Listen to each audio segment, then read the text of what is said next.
Hey guys.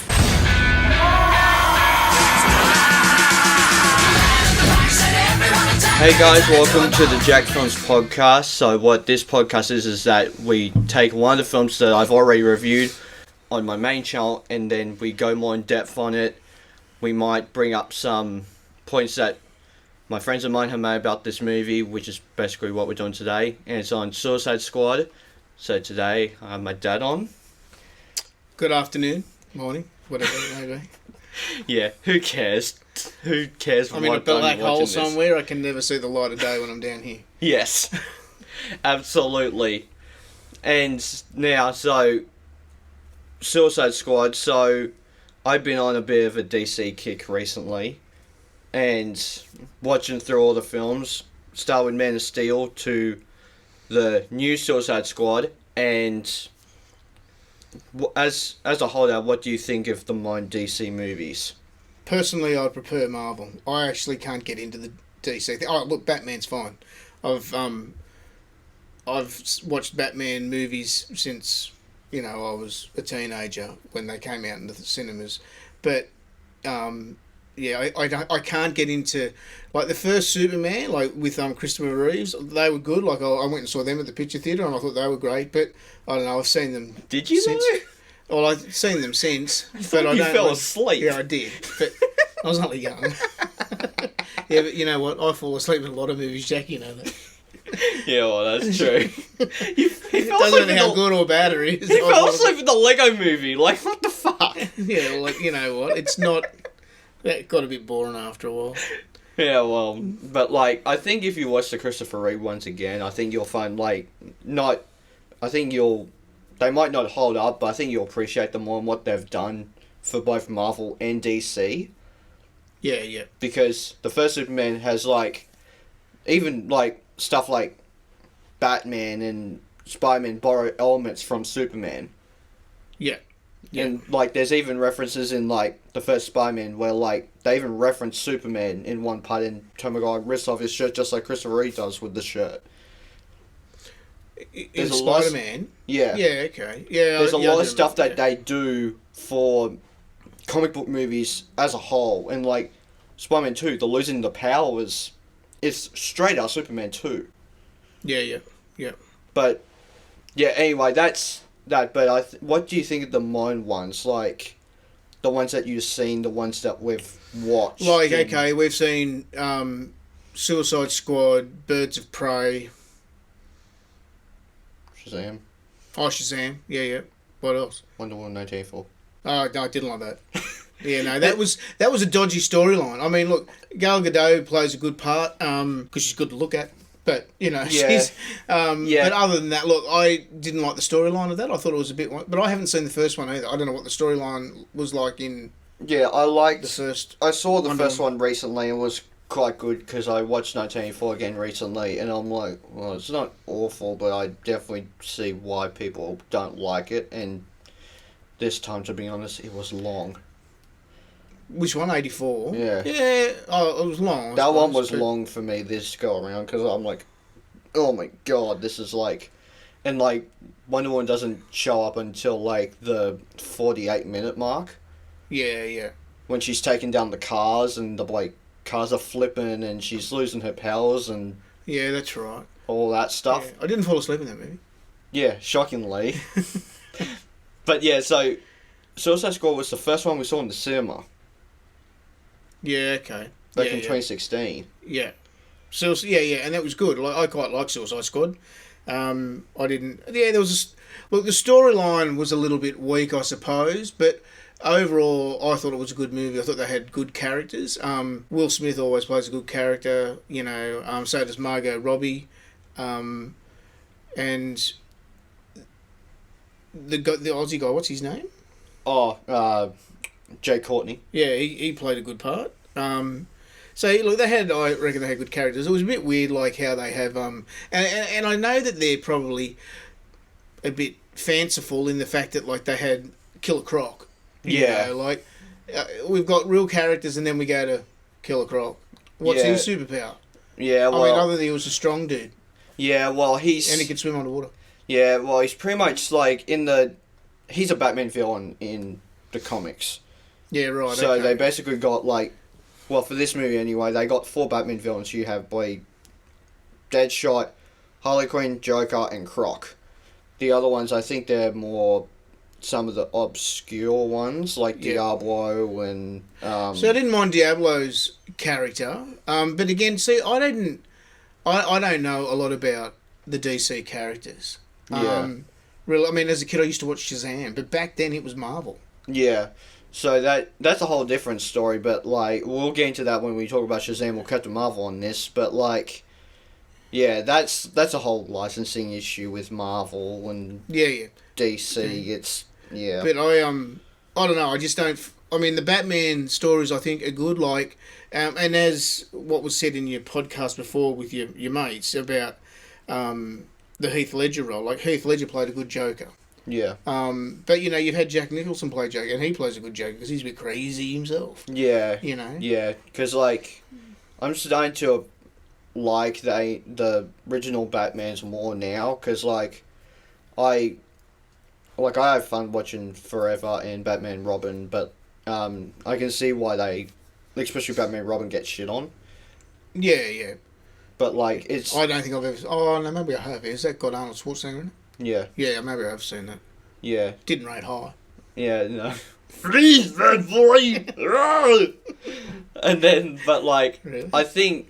Watching, like, after the Batman, I've been on a bit of a Batman kick, so I've been watching the 60s movie, 89 Returns Forever, Robin, the Dark Knight Trilogy, the animated ones that I haven't watched yet, and, like, watching the Tim Burton movies make me go, like, wow, these are actually great, and one of them is actually 1 and one's 4 on my list, so, like, they're far above than the Joel Schumacher ones, but I still like the Joel Schumacher ones for what they are. Yeah.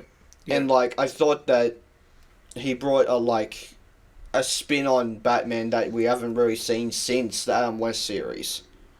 Yeah. Okay. So yeah. I think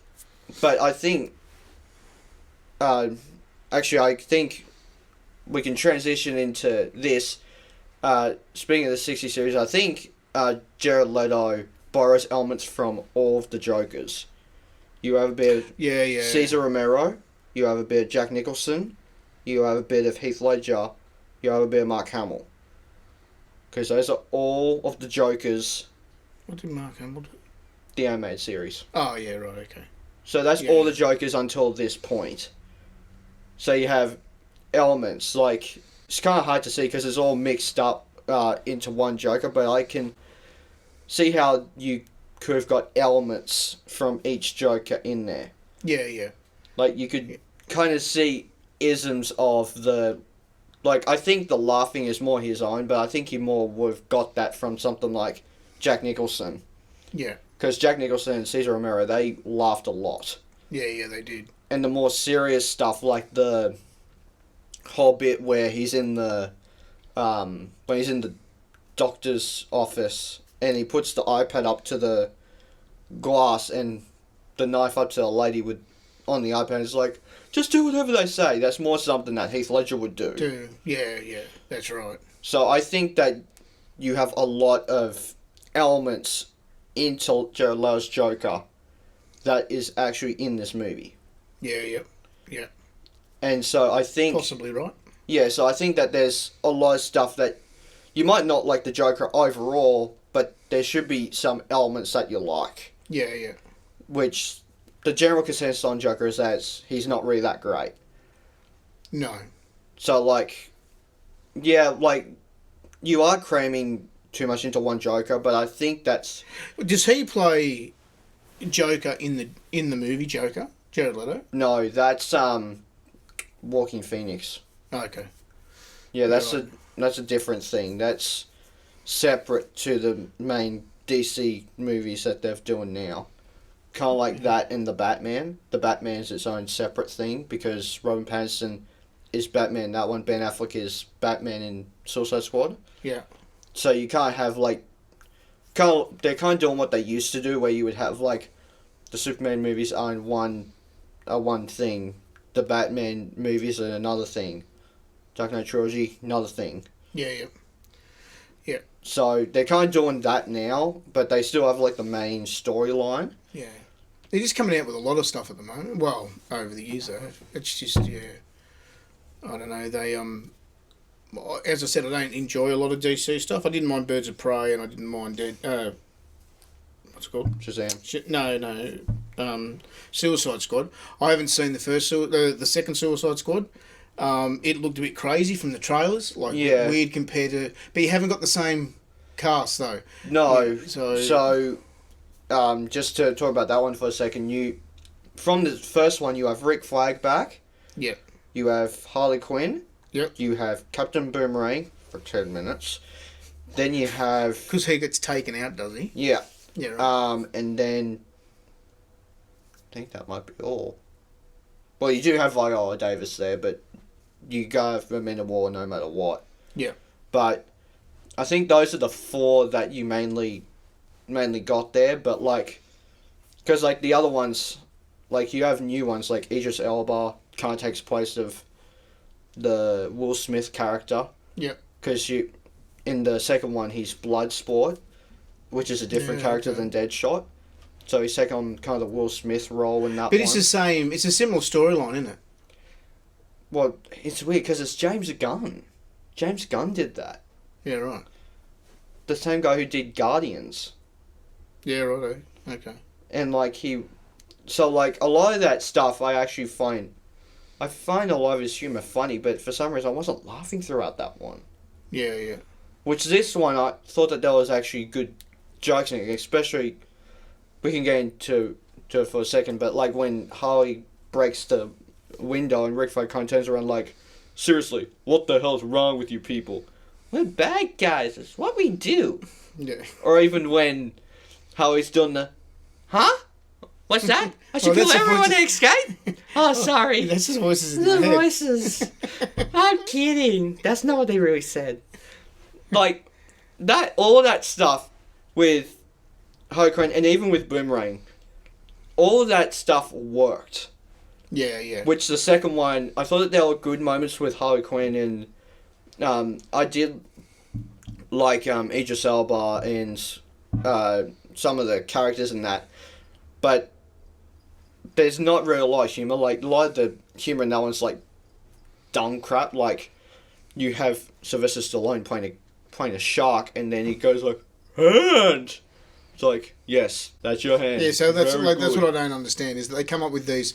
You've got real people, and then all of a sudden you have a make-believe character like Killer Croc and Shark. Well, they're not necessarily all of them are made up. Like, you could look at Batman and go like, oh, it's made up. It's not a fanciful thing though. Like, you know, they're definitely going into the weird for these ones. Like,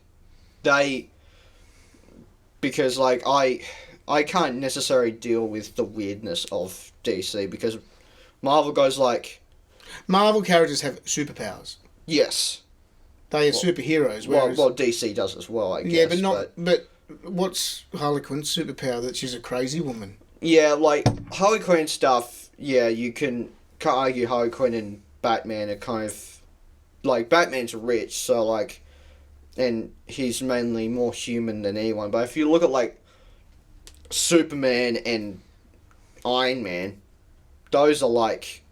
They have lasers coming out. Yeah. No matter what. Well, the difference with Iron Man is that they're man-made lasers, like, you know, because he's made... Yeah, he's more the Batman of that. Made the suit. Which, like, yeah, it's... Now that's... We're going off on a tangent, but, like, Marvel does it very, like, these are the characters, they have superpowers, they're all different, but they're basically... And, DC might be borrowing elements from Marvel. Whatever came first, I don't know. I'm not an expert on this. On the movies, yes, but not the comics. Because, like, Thor and Wonder Woman come from different parts of the world. One comes from Asgard, one comes from Amazonian, I can't remember.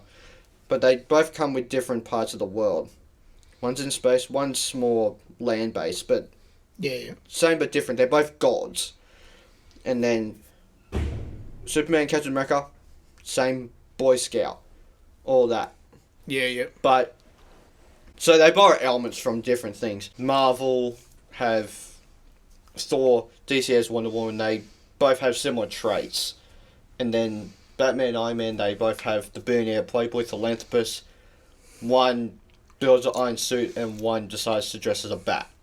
But his bat suit's got some pretty Gucci stuff. Yes. Yeah, like as batarangs, grappling hooks. Yeah, yeah. And he can fly with it. Yeah. Sometimes it can look a little stupid depending on how they film those gadgets. Like, if you film up on a green screen and turn the camera sideways and have them hunched over and by doing that like the Arm West series, it's like, this looks fucking stupid. You can But see... we did that with you one day, remember? Yeah, that was with Spider-Man, just like freaking... Even that looks stupid because you could see the car and it's like, how's the car sticking up? But well, we weren't thinking about that. Yeah, well, exactly. But like, yeah. So Suicide Squad, I think. So Joker, we talked about. I think one of the best portrayals of a comic book character up there with Heath Ledger's Joker, in my opinion, is Harley Quinn. Yeah, yeah. So I don't know much about those characters. Only since these movies have started to be made that. You know, I never read the comics as a kid, but... Well, Harley Quinn was invented for the comics originally. She was made for the animated series in the 90s. Yeah, okay. So they... The only DC thing that I used to watch as a kid, and it was a cartoon, or animated, was Justice League. Super Friends. No, it was Justice League. That's what the name of it was Justice League. Was it Justice League? I know that there was a Justice League and that had called like Super Cyborg Friends. in it and Batman. Yeah. Don't even think it had Robin in it. And Superman. I couldn't even tell you who all of the characters were. But... Yeah, because like the animated series in the 90s, that was Harley Quinn's original, why she was created. For that so she's not that series. old, really. Oh, well, I mean, that character's a bit well, old. yeah, but like... It's not like it's Superman not until, that was around since God was a boy. Yeah, no, it wasn't until recently as she's been starting to get comic books and there's a pretty funny series that I want to watch of Harley Quinn that's like a sitcom type of humor show. It's kind of like an animated version of Deadpool, but instead of Deadpool it's Harley Quinn and she's telling all these silly things. Yeah, okay. And it's I want to get that and watch it, but yeah, like, it's not until recently that she's been getting more of a popularity. Yeah. And Suicide Squad just turned that up. Yeah, like, okay. ridiculously high. Because, like, that's... Because I think Margot Robbie's portrayal of Harley Quinn is one of the best portrayals of a comic book character villain. Yeah. Because, like, I think... Well, what about... Okay, let's look at Marvel for a moment, and you look at Endgame with... who's the bad guy in that? What's his name? Thanos. Yeah, you know, now, I haven't read any of their comics, so he's obviously a comic character, Thanos. Yeah. So you're saying that Harley Quinn's the best out of all of those bad guys that... No, I'm saying, like... No, I'm not saying the best. I'm saying one of the best. Because, like, I like Will Smith, but he's not one of the best comic book movie villains, I would think. So, I mean, I haven't heard of half of those things. I mean, because, like... Because Deadshot, I mean, what a name. Yeah, Deadshot. exactly. And, like, even though I think Jared Leto's Joker is pretty good, I wouldn't put him up there with Heath Ledger's Joker. No, Heath Ledger's Joker was probably the best. Yeah, so, like, when I think of the iconic movie characters, I think of Heath Ledger's Joker, Hugh Jackman's Wolverine. You can kind of debate what Spider-Man you like, but for me it's always been Tobey Maguire. So Tobey Maguire, Hugh Jackman, Robert Downey Jr. as Iron Man. Yeah. And Chris Hemsworth as Thor. Yeah. Chris Evans as Captain America. Yeah. Margot Robbie's Harley Quinn. And it's hard to say what Batman I like, but I would, depending on what Batman you like, you would put one of them up there. Yeah, probably. I mean, I didn't mind, what's his name? Back in the 90s. Michael Keaton. Yeah, him as Batman. Yeah, like... I don't know if I've seen one of Ben Affleck's.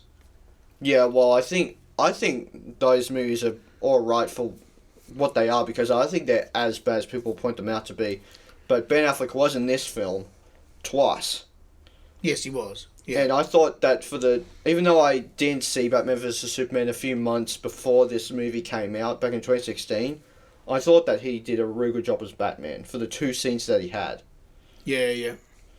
Like, even, because, like, they wanted to do a voice changer, so he actually has a voice changer in the mask that makes it have that kind of gravelly, like, voice. Yeah. Okay, righto. So they decided to do a voice changer as opposed to the actor actually doing, like, a, Trying to do that voice. Yeah.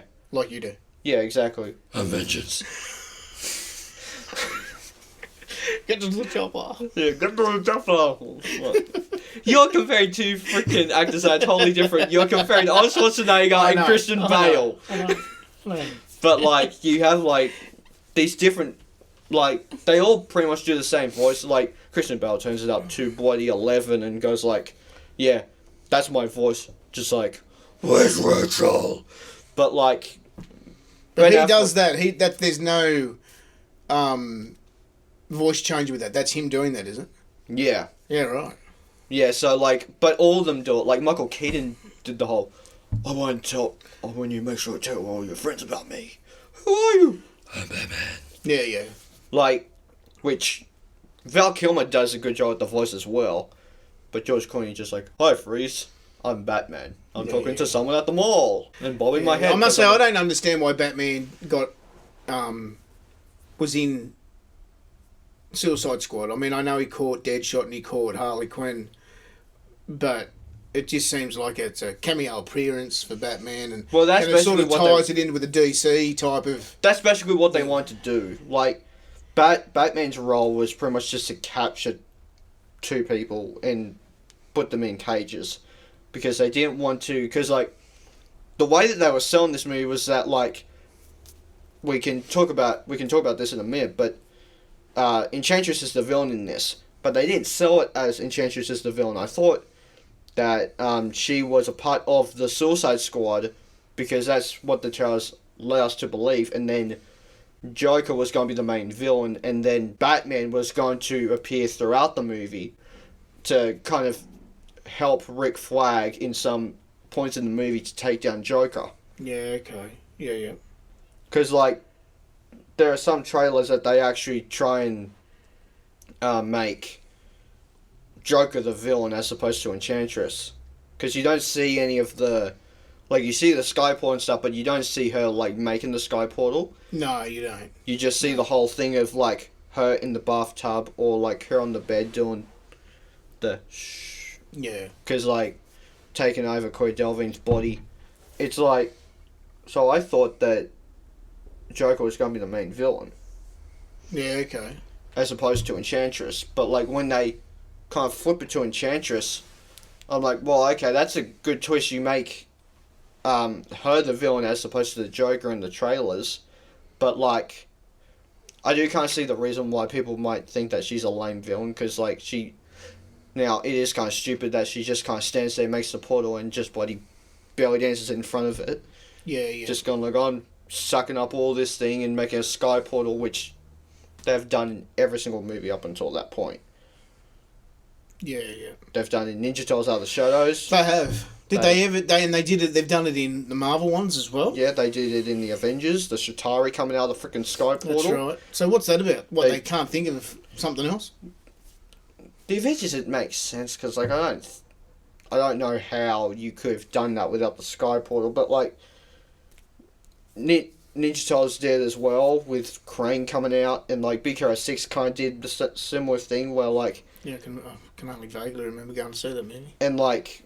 But, like, BMX and Hero get sucked into the portal, and they needed... BMX needs to turn his wrist and eject the thing, and he dies. That's why he rebuilds him at the end. Yeah. That's, like, in every comic book movie up until that point, except for things like Batman vs. Superman, obviously, and stuff like that, they have done the sky portal every single time. Yeah, it's always that sci-fi thing. It's always something from another planet that comes in and And But does not always. Like Age of Ultron, they kind of did like, oh, Tony Stark created this thing and we need to stop it. And then Ultron made bots to, like... Yeah, but Ultron himself was a bot. I don't understand that either. Yeah. You know, Yeah, it's... Was he a comic character as well? Yeah, he was. Yeah. Like... But I think the DC movies get a bad rap for not being either true to the comics or being the opposite of Marvel and being dark and gritty. Yeah. Because they did reshoots for Suicide Squad, basically going like, this is what we want to do. We want to do reshoots. We want it to be more like Guardians of the Galaxy. We want to have a kick-ass soundtrack. We want to have jokes. What, for Suicide Squad? Yeah. It was nothing like Guardians of the Galaxy. Well, they wanted the jokes. They wanted the bloody soundtrack. That's why we get like 5 songs in the first 10 minutes. And we get like all these different songs throughout the movie.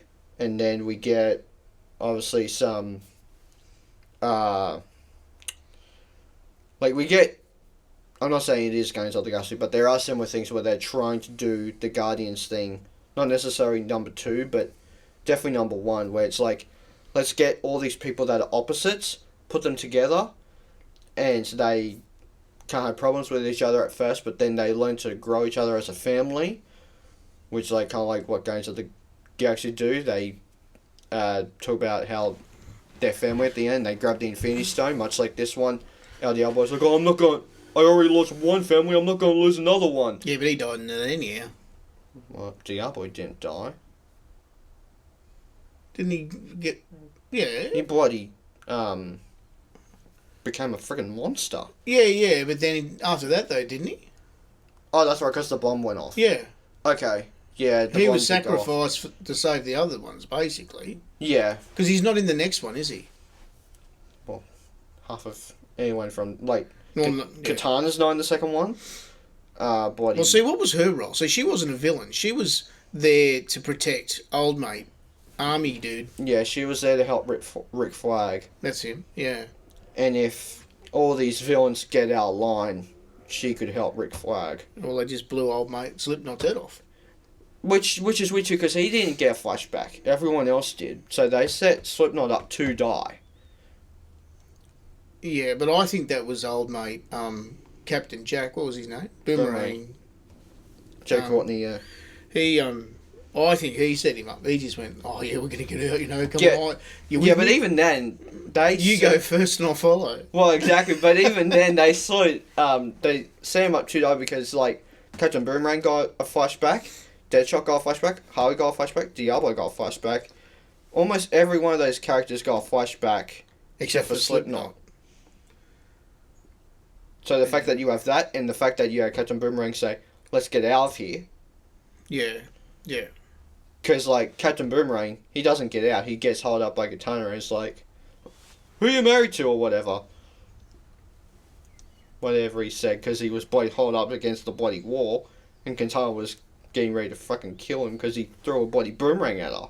Yeah, that's right. Yeah. So, like, you have, like, all these different characters like, what am I looking for? Rivalry. Yeah. Different rivalry between all these different characters in this movie because they're all opposites. Because like, not daughter. Deadshot wants to go back to his daughter and be a family. Yeah, be a family. Harley wants a family with the Joker, But she was married before all of that happened with the Joker, because she had a flashback where she was with him. No, I think she was the Joker's girlfriend. I don't think she was married. So that was just a dream, was it? That was just... No, that was more like I don't know if the dance sequence was in the flashback, but I don't think that was actually what her and Joker did. I think that was just more like a nod to Alex Ross or whoever comic book cover, because Harley had like her Jester outfit on from the animated series, and like it was like it was a black room, and then Harley Quinn had like a crazy like hat on. Yeah. No, there was that. But then, bonbons on. but then there was that flashback where she was standing in the kitchen. She had 2 children, and Yeah, that was a dream sequence bit. Oh, was it? So that wasn't because the that life was she had at the beginning. No, because that's Enchantress going, this is what you want. Yeah. And Enchantress is like putting that in their heads because Deadshot is like to Batman and he's like, I killed the bat. It's like, no, you didn't. Enchantress is putting that in your head because even... Well, that's what Diablo comes in and says, oh, it's just all tricks. Yeah, because he got a flashback to his family. Yeah. And going like, basically going, this is what you want. You want your family back. Come talk to me, I can bring it back for it. Because she even said that to Harley. And was like, Harley coming up to her and going like, hey, lady, I lost my pudding, but you can bring him back, right? Of course. Yeah. Anything you want. Yeah. And then it's like, I like what you're selling, lady, but you messing my friends. Boy, he takes the sword and rips her heart out. Which, like, that's all of them just putting that in their head. And, like, even the bit before Deadshot blows up the bomb, his bloody daughter's standing right there in front of him with the bloody gun going like, don't do this, daddy! Which you see in... You keep coming to Enchantress because she's putting all her those there. thoughts in their heads. Yeah, and going like, don't do this, daddy! If you shoot someone, we won't be together anymore. Yeah. But, like, so that was all Enchantress messing with them. Going like, this is what you want. Because even Rick Flag, he got, like, the whole thing of the body dream of, like, oh, it's just a bad dream, baby. I'm right here.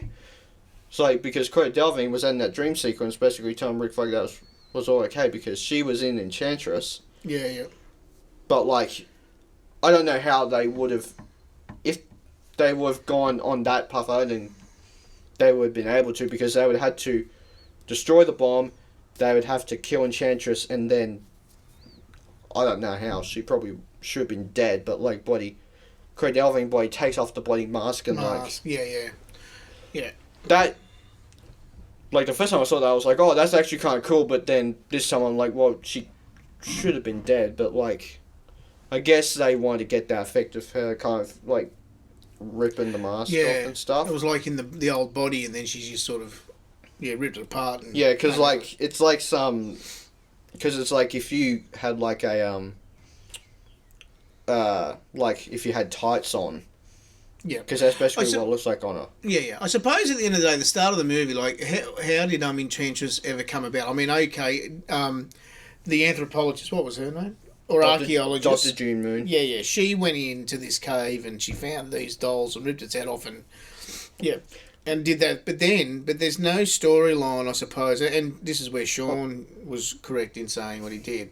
The storyline is pretty weak at the beginning as far as where did Enchantress come from. I mean, they've come, but then, okay, Claire Moon, she's Enchantress, and did she... Dr. June Moon. But did she... Claire's the actress. Yeah, but sorry, did she cause any havoc before they took her heart out? I don't know. I mean, all of that story is... Yeah. That pre-story is lost. We don't know what Enchantress has done prior to have her heart ripped out and put in a box. Well, they did, like... They did mention something while bloody Enchantress was talking to her brother and going like, they worshipped us. It's like, but they betrayed us. Yeah, but what does it mean? I mean, there's no in there. Yeah, it's nothing, exactly. I mean, what is Enchantress? I mean, it's a lifelong, it's a... it's like a witch. Well, yeah, she's a witch, but, those, that race of people don't exist anymore. And, Dr. Moon's gone into the cave and found these dolls and, and then all of a sudden it's come back alive. It's like a mummy in a pyramid, they've entombed it and then she's... Yeah, because, like, the only thing that I have a question about, which is kind of funny, because this is how Should Have Ended made fun of this. Like, why would an archaeologist rip an artifact open? Rip its head off. Yeah, that's right. Why would they do that? They don't do that. They normally take them back and put them in a museum. Yeah, because, like... It's like, oh, let's rip it off, which How Should Have Ended did, like, I found this. I should gently place it back and not touch it whatsoever. Yeah, like bloody Raiders of the Lost Ark, mate. Yeah, and I'm just like, they say it's like, no, I'm going to take that fucking thing. Rip its head off. Yeah, you know, and yeah, that's all. The storyline in that regard is a little bit weird. Yeah, because like I think that the Enchantress plot, yes. See, one thing I'll give Marvel, like if you look at what's the one where there's a big conference on and old mate's Black Panther's dad dies or gets killed. Oh, Civil War. Civil War. See that has a good storyline because they've gone to this conference to save, you know, because there's some bad stuff going to happen. Yeah. Like there's some terrorists there, so they go to stop that, but unfortunately it all goes wrong and the building gets blown up and Black Panther's father dies. Yeah, well, that doesn't happen. See, in DC, other than Batman, you get a good storyline, and possibly Superman as well. I haven't seen the latest Superman. Well, we movies. Started, but we got bored. Yeah, you got bored, and you've since gone back and watched it. So, and now you love it. So, I don't think I love it, but it's definitely one of the better Superman movies behind Returns and 2. Yeah, so I don't know, but these ones, like I don't get me wrong, I actually did like Suicide Squad. I thought it was a good movie. I thought it was an enjoyable movie, unlike Wonder Woman 84. Yeah, I didn't necessarily enjoy that because although the storyline is a bit weak in Suicide Squad with how Enchantress comes about, like what is she? There's nothing, you don't know what she is other than she's a witch. you kind of get the what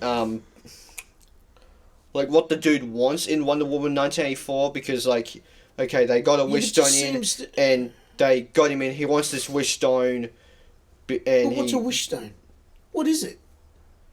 You know, I had the wish stone in the movie. Yeah, I know, but what is it? As far as it's just a queer storyline, I reckon. Because like it's like yeah, but you can't pick up the fact that it's like okay, this is a wish stone. He wants to wish to be the wish stone so he could be that person that gives everyone anything that they want. You can kind of pick that up as you go along. That's like a interesting villain thing when you figure that out. Yeah. And like, because like he's wishing everyone going up to the army and going like, oh, why do you wish that this happened? Yeah, I wish that it happens. I wish like bloody Kristen Wiig goes up to the wish stone. It's like I wish to be like Diana. She becomes Diana in a sense that like she's pretty and she bloody gets bloody superpowers and becomes a cheater at the end. Yeah, yeah. Like Maxwell Lord gives her a second wish pretty much, and that's how she becomes the cheater character. Yeah. But this one, like yeah, in the beginning it does have a bit of a strange storyline, but I think after the whole thing of like, I think when you get to the bit where it's like, let's get Deadshot to see how good he is. Let's get Diablo out of his cage, Harley out of her cage. Once it becomes that part, it's a pretty good storyline. Yeah. But I think it's just the Enchantress backstory is the bit that is a little confusing. Yeah, it is. It's because you don't know. There is no backstory necessarily. Yeah, because like, which Harley Quinn, you can't get, okay, she works at Arkham Asylum. We get that because like, we've seen Arkham Asylum before in the other movies, so we can't get what that is. Because that's basically her origin in the cartoons and stuff like that. So you get that she worked at Arkham Asylum. She had this patient with the Joker. Oh no, she had the Joker as her patient. She fell in love with him, and then like they never really explain in the movie, but what they did explain, some of the extended cuts, which we should probably watch at some point if I get the Blu-ray, they put a scene where like Joker doesn't want her. Yeah, okay. So because the whole thing throughout the movie, he's like, where is she? It's complex. It's not just her. Other people have broken out. Yeah, yeah. So like, you get that scene, but like in the scene that they got rid of, which is not, yes, hashtag release the air cut for Suicide Squad, damn it. But in the extended cut, they took a scene out where Harley Quinn is riding on a motorcycle, which I think Margot Robbie did her own stunts for that motorcycle bit, but... What's that in? Sorry? It's the extended cut of Suicide Squad. Oh, They took a scene I out haven't seen that. where she's riding on a motorcycle and Joker kind of looks over at her like, and then she gets off the motorcycle, stands in front of the car, bangs on the hood of the car, and is like, basically saying how much she loves him, and he doesn't get it. Yeah. Okay. So they took that bit of the story out. That's a interesting bit that you could have kept in, and that's only like 3 minutes long. Yeah. Of that whole scene, but like then you kind of the way that they chopped it up, because like the original thing about Harley Quinn is that you have like the original, I guess, kind of origin story was that Joker mainly wants Harley Quinn either as a tool or as something like that. She mainly is a tool for him. Yeah. And then when he gets sick of her, she kicks her out or whatever. Yeah. Yeah. Which this one, I can't get why they wanted to change it, because it was a bit of abusive the way that they did in the original cartoon. And I don't think that's a great way to go about in the movies. So they kind of flipped it and go like, no, Joker loves this girl. He wants to get her back. And at the end, obviously, they want to have a family and stuff, because not only does the whole Enchantress dream sequence tell you that she wants a family with the Joker, but also that scene where he's surrounded by all the guns and stuff, Yeah. and he's laughing.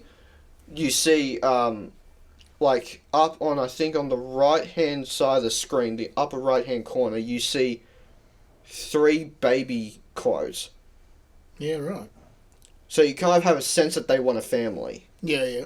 So you have that, and you have the whole Enchantress dream sequence. So they want a family, they love each other, but then in Birds of Prey, they kind of do like, they split up, because they told you in the opening, my name's Harley Quinn, I worked at Arkham Asylum, I fell in love with this Poon, Mr. J. Yep. And then she gets kicked out, because you actually see her getting kicked out and stuff like that. So that's kind of the original relationship of Harley Quinn and Joker. Harley Quinn loves Joker, but Joker just wants to try and get rid of her and kill her. Yeah. Okay. So I think they want to flip that for Suicide Squad, which I get, because like that's a bit of a harsh way to go. So I can't get flipping that. So you have that, but then also we should talk about this. Back to Deadshot again. One thing that Sean mentioned, you don't get a sense of Deadshot's character arc. No. Which I think that... Yeah, so why is Dodge... What's his backstory? Well, so... But maybe that's another movie on itself. Well, exactly. And like they even gave you a bit. Like, he's an assassin that kills people, and even the daughter gives a bit of explanation of why they're not living together. It's because you kill everyone. So because he kills everyone, her ex-wife and her daughter don't live together anymore. Yeah, but there's something going on there, because the mother's sick or something. I didn't understand that myself. But yeah, but... Well, So maybe there are stories there, like to give backstories on each of those characters. I don't know. Maybe there is a movie to be made about Deadshot and what he is, and how it falls into how he does go to prison. I mean, obviously, if he's an assassin, well, we understand why he would go to prison. Yeah, you could have done that in like the solo Ben Affleck solo movie that was originally going to be what we got with Matt Reeves' Robert Pattinson's Batman movie was going to be the Ben Affleck Batman movie. Yeah, right, okay. But then Ben Affleck didn't want to do it anymore, so they rewrote it into a Robert Pattinson picture. So which in The Flash, I think that Ben Affleck is still going to do Batman, because he's actually like, I actually had a lot of fun working on The Flash. So, The Flash coming out next year, people. Bring back Christopher Reeve and bloody Linda Carter, Adam West, and... Well, they're all doing... Christopher Reeve's dead, mate. Yeah, but I think they're going to use old footage of him. Yeah, right, and just enhance it. Yeah. Yeah, right. Okay. So I think they're actually going to have like Flash going into different dimensions, and you see Christopher Reeve saving people or whatever, and then you see Linda Carter, Wonder Woman, and like I guess you could do something with her because she's still alive, but I think they want her Just when the old footage. yeah, because she was a little more skinny back then, a bit more active. So I think no, but I think that's the reason. No, but I think that's the reason though. Yeah, she's not as old. Yeah, because I think that's the reason though. Because like, why? Because like Adam West apparently he's going to appear in that as well. Yeah, right. And he's dead. He's coming out of the grave too. Yeah, exactly. But like I even made jokes when I used to cover news on the Flash. Just go like, bloody get a bloody CG skeleton with the Adam West costume on, or even get like a body double and like deep fake Adam West on. Like there's still ways you could do it. Yeah. Like, because I've seen tons of videos about deep fake. It's a crazy thing. That's how they did Tom Holland in Back to the Future. They did Bloody Rodin Jr. and Tom Holland as Marty McFly and Doc Ock. Doc. Remember that video I showed you? And it's like them trying to get May's mother and his father back together and he's in the hallway. Yeah, well that's what they use. They use deep fake for that. Deep fake. Yeah, so deep fake technology. So basically all the actors, so Tom Holland and Rodin Jr. have to have the same facial movements to that Christopher Lloyd and Michael J. Fox did. Yeah. So they have snippets from interviews, from movies, from everything, and they stitch it together to make a replacement for that actor. Yeah, right. So they could do that with Adam West, Christopher Reeve, and Linda Carter. You could easily do it and have them more part of the story, but they're probably not going to do that because they're having Michael Keaton as part of the story, him and Ben Affleck. Yeah. So, like, show up and take my money right there. And Go to KFC. yeah, right. But like, you also have like Grant Gustin's apparently going to return the Flash. Like, yeah, right. Mind blown. Like Grant Gustin from Supergirl and the CW shows as Flash. Yeah, right. Okay. So he's going to be in there, and like I've heard Nick Cage. It's Superman. Yep. Oh god. It's like Tom Cruise as Iron Man. For Tom Cruise, you kind of get, like, I can kind of see a scenario that Tom Cruise could have been Iron Man. Yeah. Like, if Robert Downey Jr. wasn't Iron Man, that would be the person to get. Yeah. Possibly. Which, like, I do agree that Nick Cage is a bit out there for Superman, but he was, like, because, like, I've seen interviews, I think he was promoting The Croods once, and he was talking about, what Superman Lives was, and he was like, what Tim and I would have created was not a side of Superman that you've never seen before, because he was meant to be like an alcoholic and stuff like that. It's meant to be a very strange, bizarre movie, because Tim Burton is bizarre, which is strange, because I think that he did a good job with the Batman movies. Yeah. Because, like, I actually quite like him as a director. I like his Charlie and the Chocolate Factory, his Batman movies, his... Like, those movies I really like, and I actually don't mind his Charlie and the Chocolate Factory. I don't think it's as bad as everyone thinks. Yeah, well... I don't know if I've really watched that bloody Johnny Depp one all the way through. I've seen bits of it, but I don't think I've seen it all the way. I think they get the casting better in that one. Yeah, maybe. It was the original one's old. Yeah, because like 60 something. We'll get back to Suicide Squad in a second. I just want to mention this, but like when they in the original when they blow, I think her name's Violet, up into the bloody blueberry. Yeah. She's bloody like an inch tall. She's like that tall. That's more than an inch. It's about a meter. Well, a meter, but like the new one, she's like this. Almost the size of the room. She's like her head's almost on the top of the ceiling. Yeah, okay. She's like so bloody big, and you're like, really? What? And at the end, she's like, "Hey, look, Mum, I can bloody," because she's doing that weird like thing, like you know how Giselle from Next Step used to put her hands behind her back and Yeah, like yeah, the yeah. spider shit. Yeah. Yeah, well, that's what Violet's doing at the end, and she's like, "Look, Mom, I'm more flexible," but everyone's like, "Yes, but you're still blue." Yeah. So like, but like, I think Suicide Squad is not as bad as people point out, because like, No, I don't think it is either. I mean, like listening to some of your mates and say, "Oh, you know, it was basically a waste of a few hours that you'll never get back in your life." I didn't find that with it. I look, the storyline's a bit weak. There are some faults with it.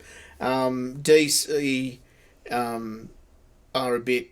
I don't think they're as good at telling a story as what Marvel is. I think Marvel do a better job at telling story. I don't know who their writers are. Look, their writers and their directors and everyone, they all tend to go from DC to Marvel to, they all, because they're all freelance in what they do, so they go wherever. But Yeah. I don't know who their writers are, because I don't find that they write their movies as well as Marvel. That's my take on it. like I think that like I can. Like, people say that DC does a better job at the scoring than Marvel, which I got to disagree. I think don't Marvel know. does a great job at the scoring. Yeah. Because you think the Avengers theme, that's like superhero Yeah, well, that's what we have blaring out of your room every day. up, like that superhero theme's up in the You're air. a superhero. Shut up.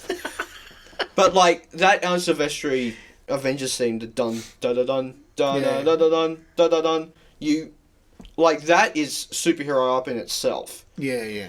And like, I kind of prefer the Danny Elfman theme to Spider-Man, that goes over the opening intro, and it shows all the credits, Yeah, yeah. like yeah. the ba ba na na na. Yeah, right. Like, shut up, shut up, asshole.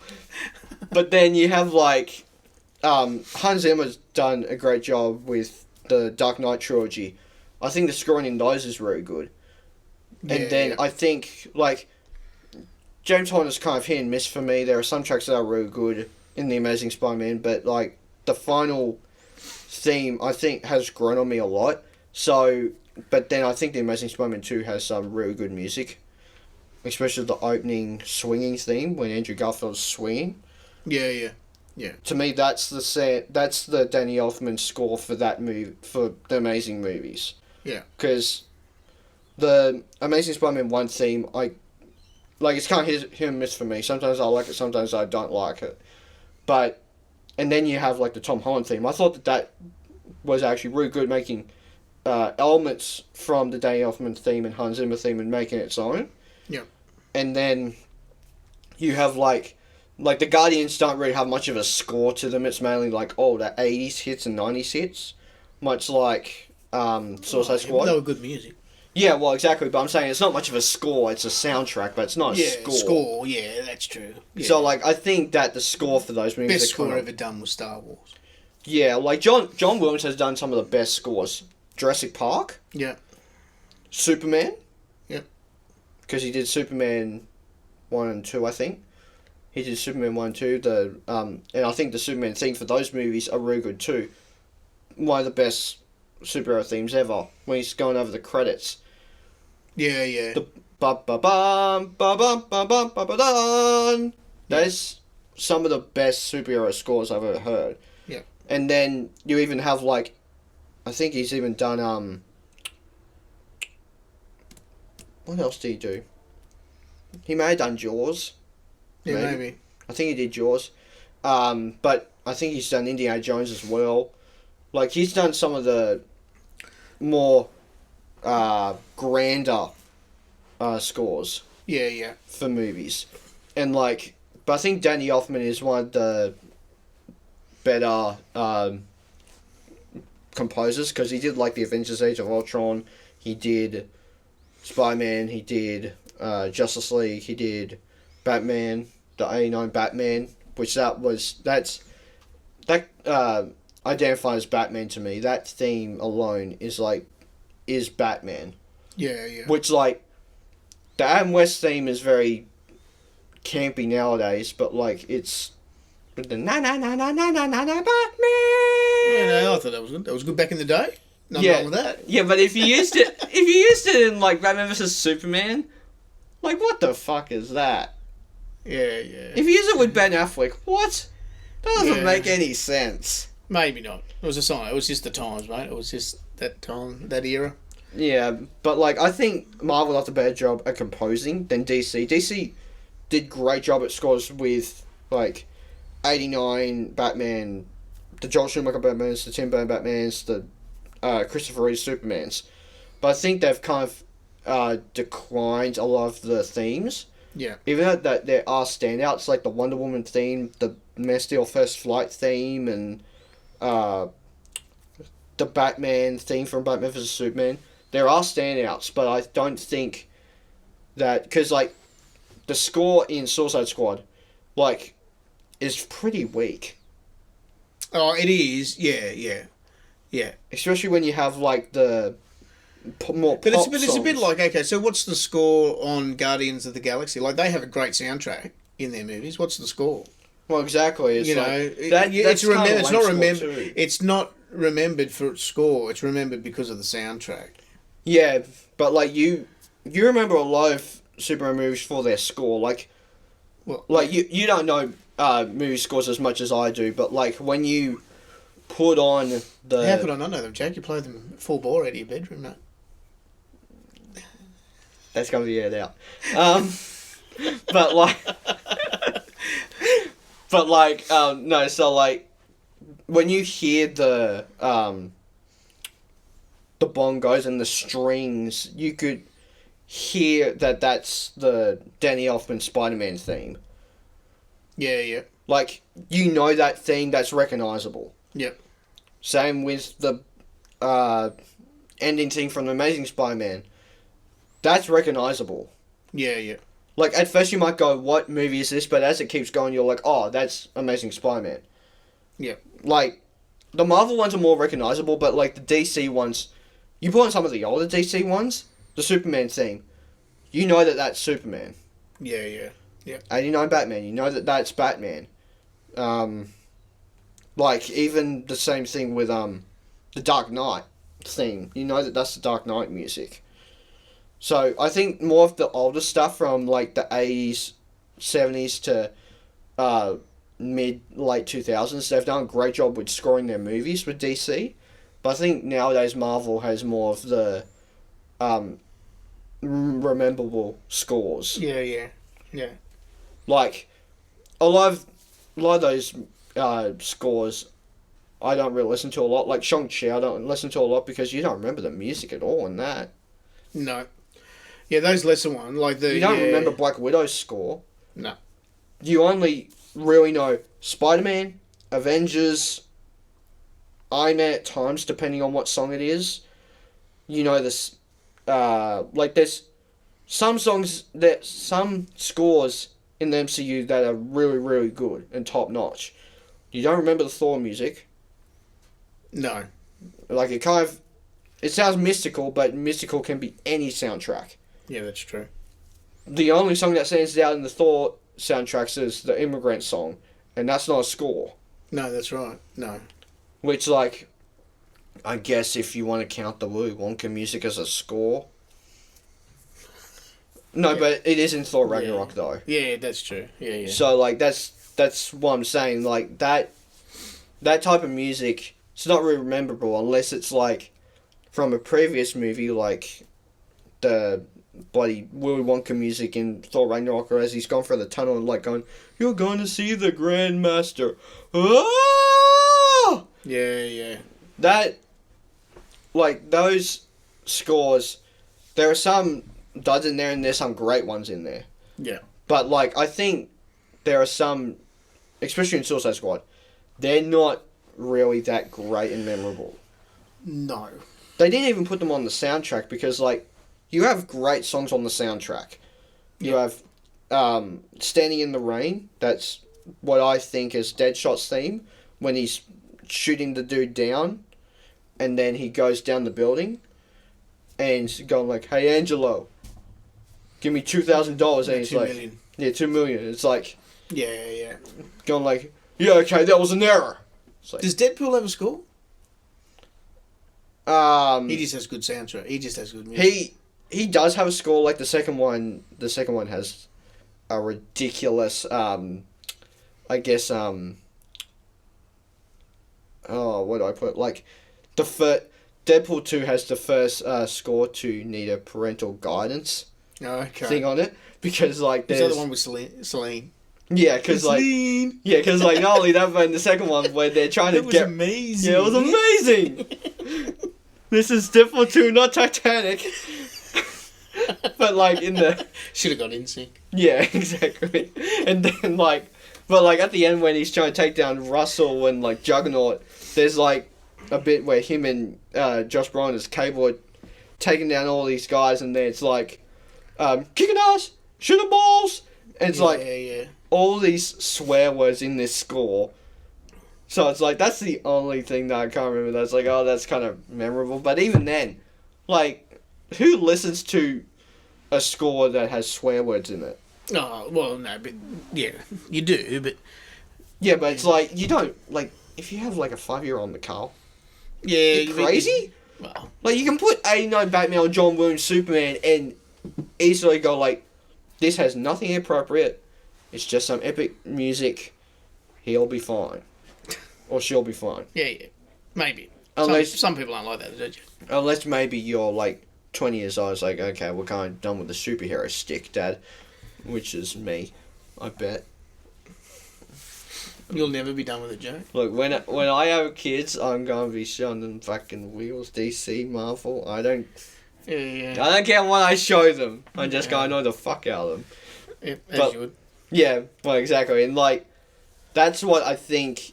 there are some good scores in DC. But I don't think the recent ones are kind of... They're kind of dud. Yeah. It's not until, like, I've been watching all these movies again, and some of the scores have been standing out. Like, like, Birds of Prey doesn't have a score, it has a soundtrack. But, like, things like Aquaman score I thought was pretty good. The Man of Steel score I thought was pretty good, but especially the flight theme when he's doing the first flight. I thought that theme was really good. Yeah. But yeah, and I think these characters are also really, really... The characters in Suicide Squad, I see why people don't remember Croc, Katana, but yeah, Croc, Katana, and some of the other members. Yeah. Because, like, no one remembers Slipknot except for getting his head blown off. No. But I know the character Slipknot, like, in the but, like, if comics, but... Yeah, but, like, if you go, like, do you remember Slipknot? You're going to go... Who played Slipknot? I don't know. Don't know. Yeah, right. I mean, it was only in it for 10 minutes. Like, it's the same thing with Killer Croc. I don't know who plays Killer Croc. I don't know. And, like, but... Yeah, like... It's interesting, too, because I think DC is kind of steering in the right direction now. You have basically I think 4 great films. You have Shazam, you have Birds of Prey, you have Aquaman, you have the Batman.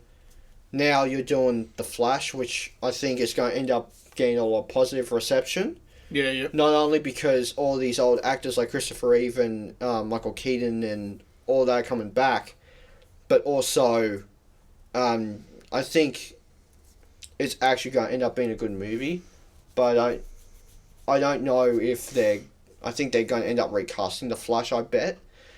Because The Flash in Suicide Squad got arrested. Was he in jail, or...? Right. Yeah. Oh. He got arrested twice. Well, he won't have a job then.